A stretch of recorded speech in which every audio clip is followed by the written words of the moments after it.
Welcome to the Exam Study Expert Podcast, helping you ace your exams at school and university through the psychology of high performance and the science of studying smarter, not harder. It's my pleasure to introduce your host, the Cambridge-trained memory psychologist and exam success coach, William Wadsworth. Hello and welcome to the Exam Study Expert Podcast, and to a very special daily series throughout this week aimed at helping teachers. We normally make the show, as regular listeners will know, for students and learners themselves. But given how important teachers are in the equation, and in particular from my perspective, the increasingly important role that many teachers are taking in talking to students about effective study strategy alongside the subject they're teaching, I hope you'll forgive me dedicating the next few episodes through till Friday this week to the amazing educators out there who I know listen to the show regularly as well, and talking to you about some of the things that I think you might find helpful when it comes to helping empower your students to study smarter. To all my friends who are doing the learning rather than the teaching, our regular kind of student listeners, you may still find the episodes this week pretty interesting. If you like what I normally do for you on the show, I think there's a very good chance you'll find this week's conversations pretty interesting. Otherwise, there have been some great episodes recently, which you might want to go back to if you haven't caught up on them yet. We had one on the fundamentals of memory with Peps McRae a couple of weeks ago. One last week on Dunlosky's Student Toolbox with Aaron Beer-Singh-Gill. Do have a look at those if you missed them, or mark your calendar for Sunday's special episode coming up at the end of this week with Professor John Dunlosky himself, who is perhaps the most influential academic of all when it comes to the science of effective study strategies. So we're finishing the week on a bang. Today, I am thrilled to welcome Dr Haili Hughes, who is something of a powerhouse in the world of education research and practice, and who's here to help us better understand how to be good mentors. Now, my own sort of personal interest in this topic is how to be an effective mentor to students, coaching them in their study strategy. But the research-based practices that Haili shares as part of today's conversation are pretty universal to any situation where someone a little more expert in a field is guiding someone who's a little bit more of a novice. I personally have learned so much from Haili over the years. If you've not met her before, I think you're really going to enjoy hearing from her today. I'm super excited to welcome her to the show as our opening keynote, if you will, in our little mini-series for teachers this week on the Exam Study Expert Podcast. Let's meet Haili and dive right in.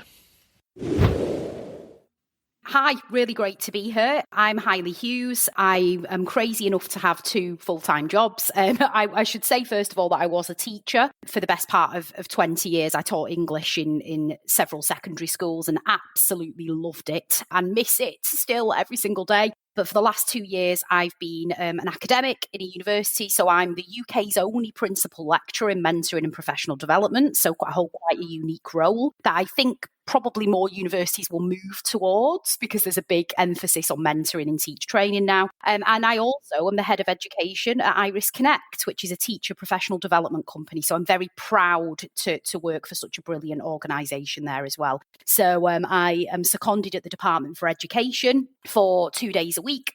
So I work in ITT policy on the market review there. And I also deliver lots of teacher training reforms. So the early career framework, the national professional qualifications, and I deliver CPD in schools. So I've been in about 120 schools over the last year, and I write education books as well. So very busy. Sounds like a very full life. Yeah. A very warm welcome. Why don't we start with a definition? What is mentoring?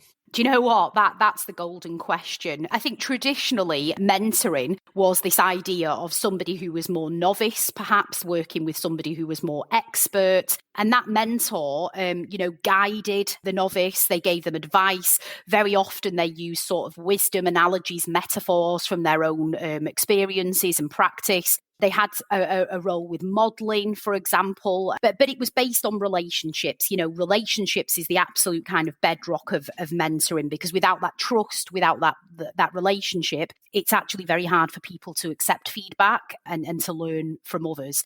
The reason why I said it's quite a contested term is because I think certainly in teacher development and in teacher training over the last couple of years, since the formulation of the early career framework, really, which teachers need to follow to become teachers, I think mentoring has taken more of a coaching direction, I would say. So now mentoring is very much about getting from A to B with trainee teachers. Those relationships, etc., are still important, but there is more of a sort of idea, really, I think, about teachers and mentors kind of having a role in pedagogical progress. So getting teachers from kind of A to B.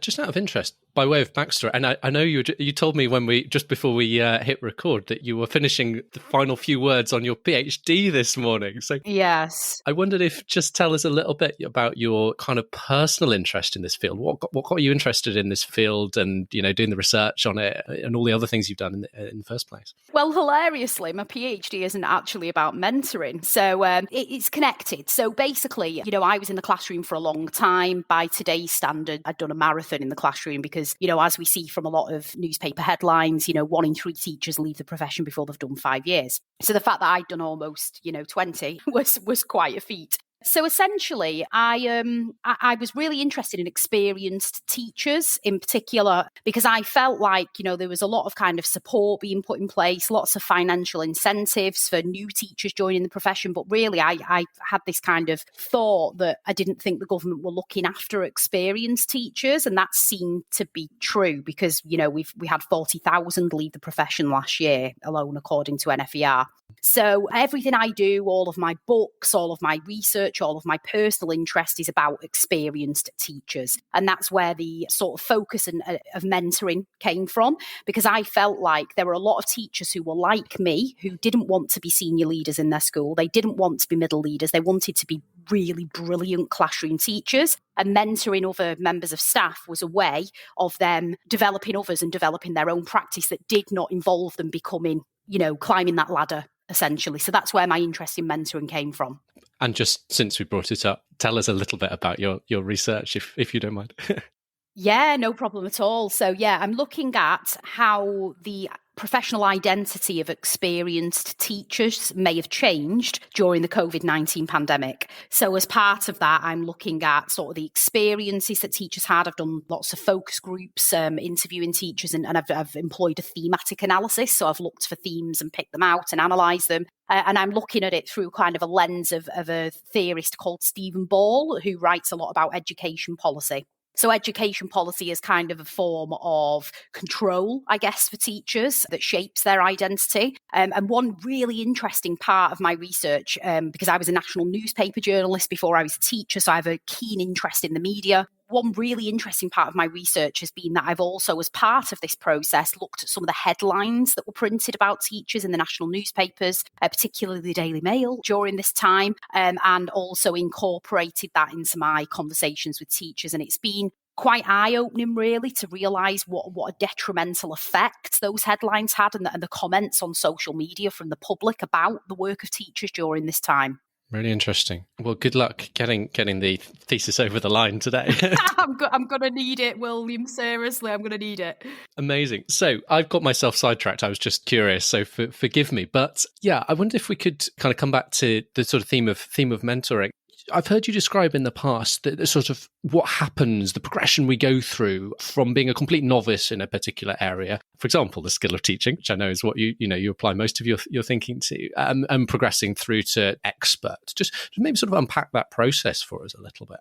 Yeah, absolutely. So, I mean, if we sort of start with a general, quite simple description of kind of cognitive science and the way that people learn. So when we are a complete novice in a domain, we don't have any kind of mental models, any schema. We can think of schemas as being kind of, I suppose, little folders, almost like in a filing cabinet, I guess, in our head. It's quite a crude analogy, but it's the easiest way of sort of, having a metaphor to talk about it. So we can think of, having all of these schemas and everything that we learn.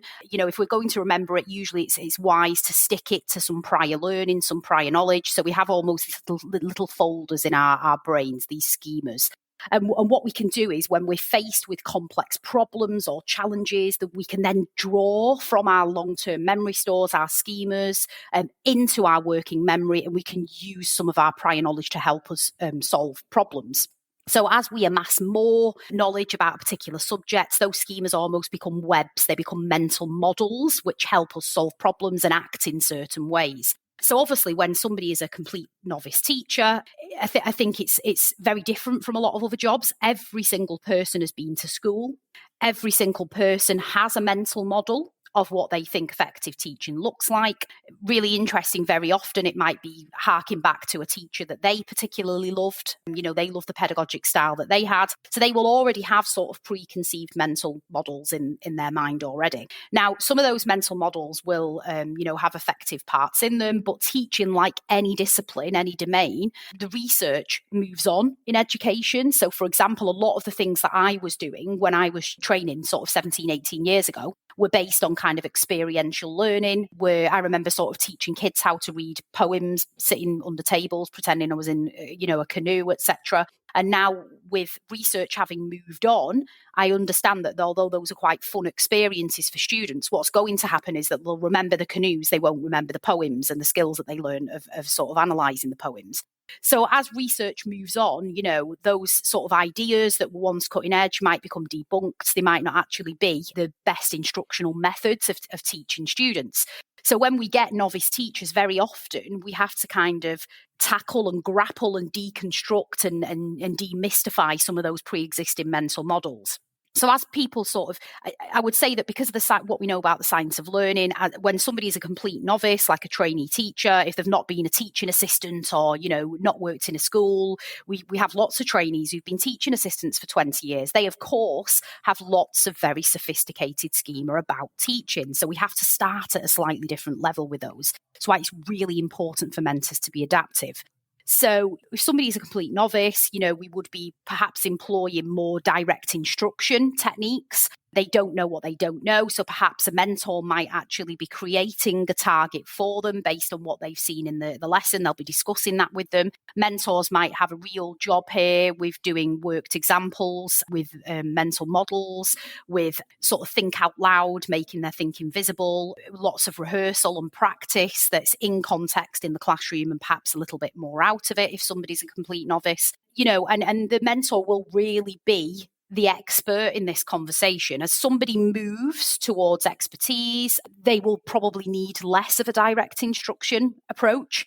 So, perhaps more probing questions to help them reflect. Because they've amassed more knowledge in the teaching domain, they'll be able to actually think about what they need to do themselves. So the mentor becomes more of a facilitator there, another professional working on an equal footing with them.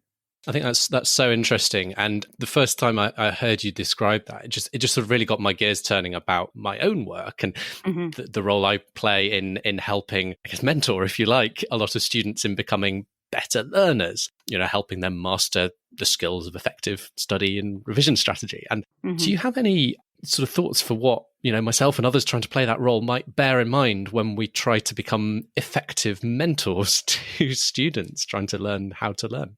Yeah, definitely. I mean, I think it's all about you having an understanding of where that student is in terms of their prior knowledge, in terms of kind of their prior experiences and working with what they've already got.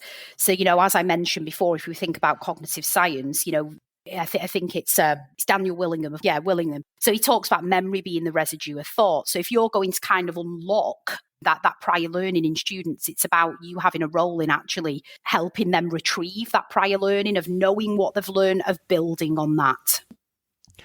I wondered if we could talk a little bit about the challenge of heterogeneity in the sense of a group of learners in a classroom that might have very different levels of prior understanding. Take the example of a group of sixth form students who have all come from different previous schools and might have had all different kinds of levels of training in study skills, some of which might have been a more rigorous and thorough training than others, some which might be still relative novices to learning effectively. So, what are some of the ways we can kind of overcome this challenge when it comes to addressing students, all of whom are starting from completely different places?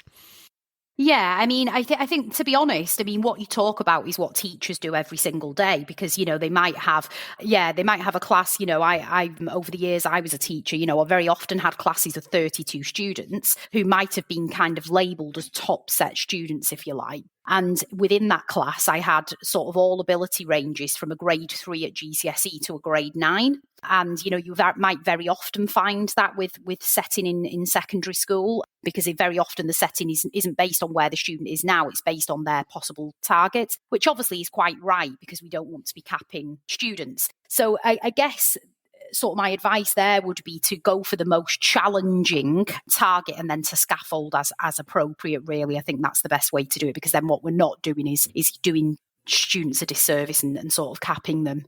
Yeah, definitely. And particularly in a field like mine, where it's preconceived ideas are moving on so quickly, like we've very quickly going from limited awareness to, much more mainstream awareness, at least of the fundamentals of what we teach, which is very exciting. But also, we need to make sure we're kind of keep on top of that. Absolutely. Mm-hmm. Can I ask you about the expertise reversal effect? What do we mean by that? Yes. So when I was talking before about, novices and experts and how novices need more direct instruction and more kind of guided models, etc. And then as people move towards expertise, that you need to sort of gradually release that, to be doing more kind of independent learning, experiential learning, collaboration, dialogue, that kind of stuff. Well, the expertise reversal effect was, a theory that Carl Jung has written quite a lot about. And essentially it means that as somebody becomes more expert, if we don't remove those things that we put in place, those scaffolds that we put in place when they're a novice, it can actually have a detrimental effect. It has this effect of kind of, I suppose, constricting somebody who is more expert when we actually need to sort of not clip their wings and let them fly. No, I think that's a great point. There's an example I've sometimes used when talking about this myself. I talk about the difference between giving advice to a novice scholar, where you might need to say something along the lines of, this is a little bit of a mouthful coming up, but here's the example. So to a novice scholar, you might say something like, be sure to quiz yourself, pulling knowledge out of memory by self-testing in some way, for example, flashcards, brain dumps, or practice questions, and be sure to repeat that test for the same information across multiple days with a time delay in between the testing attempts, ideally such that you test yourself when you're just on the verge of forgetting what you learned. All that, and from an expert, you might just need to say, be sure to use spaced retrieval practice. and the expert would understand just as much, if not more, in a tiny fraction of the word count, using like 3 words as opposed to, 60.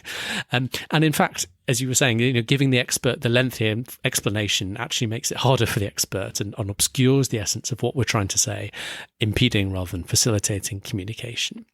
So I just wanted to see, as we're coming towards the end, I just wanted to ask if you've got any other advice on kind of what good teaching looks like when it comes to teaching study skills and mentoring scholars. My sort of expertise is mentoring teachers. And, I think there is a lot of transferable skills when we're mentoring teachers that we can also employ when mentoring students. So I guess things I'm thinking about are things like using gradual release in terms of modelling, I do, we do, you do. I think what's so great about that actually is that it also caters for adaptivity. So there might be students who actually, you can do the I do and you can model how to, for example, if I take my own subject of English, you can sort of model how to do a really effective analytical paragraph and employ think out loud to make your cognitive thoughts overt, to make them visible. And then a student might not actually need that we do. They can just go ahead. Another student might need that we do. So it's really an adaptive strategy. So I think that works quite well. I think, very often I will look back when I'm working with teachers at the work of Dunlowski as well and his strengthening the student toolbox. I use that when I'm developing teachers as well. And Dunlowski found that things like distributed practice and practice testing and elaborative interrogation are some of the most effective learning techniques. So I employ those with teachers all the time, like using probing questions, getting teachers to ask themselves why, and really sort of reflecting and digging in on things, spreading out the practice of particular strategies across the year that I might be supporting them.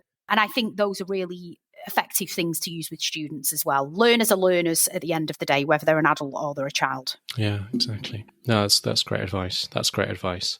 Thank you, Haili. I wondered if you would mind closing with your message for perhaps learners, if you'd be up for it. One way to approach this might be, if you were able to step back in a time machine and bump into yourself aged 17, what would you want to tell her that you know now? I guess that development and learning isn't always a linear trajectory, and that sort of getting to where you want to be might not always be a straight path. It's got undulations, and it might go back on itself, and it might whiz round, and actually it might take you on a completely different path that you ever thought you would be on. So I guess it's about, just having that accountability to yourself, really, because that's the only person that you need to be accountable for. And just, working hard and putting the effort in, and hopefully it will pay off. Well, Haili, thank you ever so much. For, I guess, particularly any teachers listening, where do we go to find out more about your work and all the other things that you do? Well, Twitter is probably the best place. I tweet at Hughes Haili. You can find me there. And I tend to put kind of a lot of the resources and the research and things that I share on there. And, if you want to buy any of my books, you can pop onto Amazon and buy those, and lots of other bookshops sell them, of course, as well. So I've written 3 books that are published at the moment, and then I've got another 2 that are forthcoming, one from Crown House and one from Routledge, that are coming up for English teachers. Well, thank you very much. And I've been enjoying mentoring schools. I've got here. It's been my reading this week. I've been very much enjoying that. Haili, thank you so much once again. It's been an absolute pleasure talking, and good luck once again getting the thesis over the line today. Thank you so much, William. Great to chat. Well, thanks so much, Haili. Now, since time of recording, Dr Haili Hughes. Do tune in again tomorrow when we'll be exploring the trend to evidence-based practice in education. Our headline guest will be Tom Bennett, OBE, founder of the Research Ed movement, and we'll have a handful of cameo appearances from current and upcoming guests on this question of how far we've come in the journey to getting evidence-based practice out there and into schools and onto student study desks, as well as where we're going next over the next 10 years or so. It's a really exciting time. I think we've come a long way, but I still think there's work to do. So I'm really excited to bring you tomorrow's episode to explore more with the help of some of the most influential thinkers in this topic. I look forward to seeing you then. Just before I go, if you've recently discovered this show, do check out the extensive archive of fantastic interviews with leading researchers, as well as interviews with students themselves talking about their experiences putting effective learning strategies into action. There's lots to discover. Please do take a look around and tune in for some of our older episodes. And finally, any teachers listening today might also be interested in learning that I'm starting to make a range of my own study skills teaching resources available outside the context of my own talks and workshops. And I'm kind of trying to create those as resources you can use to help reduce workload, because I know teaching study skills is so often something that's a sort of a bolt-on, and you're asked to kind of do alongside many other roles and remits within your school context. So my kind of desire is to try and equip you with some quality lesson materials you can use to teach study skills to your students, and kind of many of the strategies that Haili touched on today, like the kind of gradual release strategy. I do, we do, you do. Some of those best kind of practices from the good pedagogy are all kind of built into the way I build my study skills lessons, designed and tested with lots of real students over the many years I've been teaching this stuff to get good habits to stick. If you're interested in learning more, the best place to look is examstudyexpert.com/workbook. Thanks so much again for listening today, and I just want to wish everyone every success in their upcoming exams. Wasn't that wonderful? If you're feeling inspired, why not leave us a rating and a review in your podcast app? It would make our day. Thanks again for listening, and see you soon.